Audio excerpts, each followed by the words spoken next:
I just moved in, and the college girl across the hall reported me to the police, claiming I was stalking her out of twisted obsession and peeping on her while she showered. When the police showed up at my door, she was crying her eyes out, pointing her finger right at my nose and screaming, "Pervert! You've been using binoculars to spy on me every night! You even posted my photos online! I saw you! Those disgusting, leering eyes of yours make me sick!" The neighbors around us started pointing and whispering. Some even shoved me, calling me the scum of society. This creep should be chemically castrated. He looks so normal on the outside, but he's actually a peeping Tom. Facing their accusations, I removed the sunglasses from my face, revealing two deeply sunken, empty eye sockets. "Officer, tell me, how exactly does a blind man peep on anyone?" My voice wasn't loud, but it pierced through the chaotic air in that room like an awl. The neighbors who had just been shoving and cursing at me froze mid-motion. The middle-aged woman who'd been leading the charge stood there with her hand still raised in mid-air, forgetting to lower it. Every pair of eyes in the room locked onto my face, or more precisely, onto the two hollow, eyeball-less cavities where my eyes should have been. These were the permanent marks left on me 3 years ago, in a fire. The lead officer was experienced. His name was William. He froze for a moment, then furrowed his brow, his tone thick with impatience. "Don't lie to us. Whether you're really blind or not, we'll find out at the hospital." The girl across the hall, Mia Lee, paused her crying for a beat, then burst into even shriller sobs. "He's lying. He's just trying to get away with it. There's no way he can't see. He stands by his window watching me every night. Those eyes, those eyes." She seemed to want to describe my eyes, but the sight of my empty sockets scared her speechless. She just pointed at me, trembling all over. "Disgusting! This is so disgusting!" Her outburst stirred up the neighbors again. "Right! He must be faking it! These days, criminals will do anything. He'd even claim to be blind just to escape punishment." A young man even stepped forward indignantly, trying to grab me by the collar. "You scum! I'm going to teach you a lesson today." The police officer blocked him. "What are you doing? Everyone stay back. The police will handle this." He turned to me, his eyes still full of suspicion and disgust. "You're coming with us."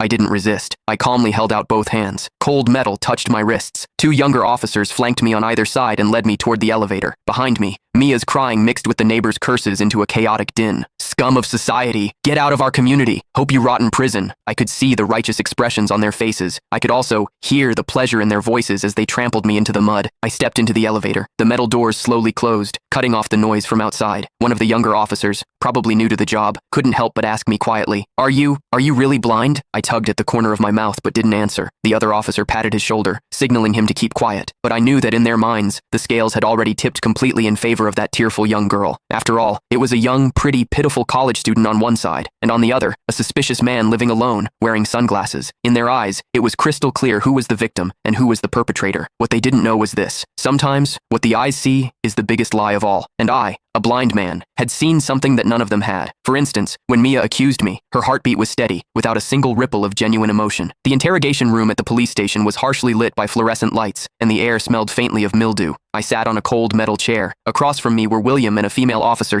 Click the link in my bio to get the full story for free.